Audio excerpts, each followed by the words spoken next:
Like my husband Ben said, we have 2 young kids and 1 is in the district currently. I'm a graduate of Worthington Schools class of 2008 from Thomas Worthington. There are 32 high schools in the OCC, Ohio Capital Conference, and only 2 do not have SROs, Thomas Worthington and Worthington Kilbourne. Many of those districts have a director of security, team, and an entire webpage dedicated to safety. How are we any different? We are the only school district besides Columbus in surrounding areas with no SRO. We do not live in a bubble here. Instead of burning bridges, why are we not teaching kids the advantages of a relationship with law enforcement by handling their fears and addressing them with the extra counselors, 11, that were hired opposed to cutting ties with our police? If one of the schools calls the police and needs them to come, which happens weekly, I pulled all the public records. They do not know which officer is going to come. Those officers do not have the relationships with the students or administrators like the SRO does. To dig deeper on the facts, our community's reality, I began interviewing the members of this community and silent faculty. The stark reality is not as simple as some members of the board try to paint it.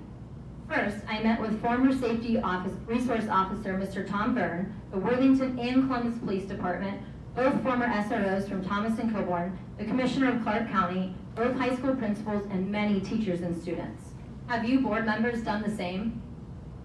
We want input from the experts and those involved in day-to-day operations on our school grounds, not national evidence-based research.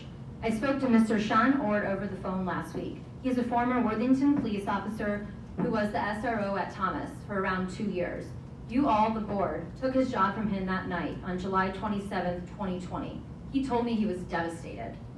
He worked tirelessly for our students, of which he started working, meeting the kids before he even got the job. He visited the middle schools during lunch and was very welcomed by the admin there. He wanted to get to know the students as he wanted to know them well before he started his position as SRO in the high school. Officer Sean Dicer was former at Thomas SRO and former Worthington Police, sent me this, and I quote, "Here's a link to the news story regarding Amber Welch. You can find it on the dispatch website. Our officers put themselves at risk to not only try to save his life, but protect his mother, Amber," end quote. They had a relationship with his mother before this even happened. They were put on leave because they were so affected, and some officers even asked to come off of leave so they could be at school with the kids the next day. And I quote, "Ron was another student who got in trouble for drugs while a student at Thomas. While building a rapport with him, I even recommended diversion for him in the courts. He received it." There are many other examples, many, but the reality of the relationship with the Worthington Police and Worthington Schools was a partnership that aimed at keeping youth out of trouble, seeking alternative solutions when they had to go to court, and using those relationships to assist younger students, end quote. I spoke to Mr. Steve Steenberg, the former SRO at Kilbourne, and I quote, "I was welcomed by everyone at the school and absolutely loved the kids there.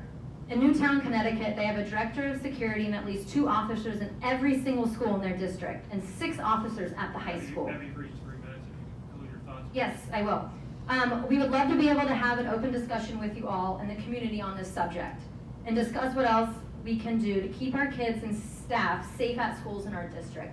For example, a town hall or open forum. It is our priority to protect the staff, students, admins in our community. To us, it's worth it.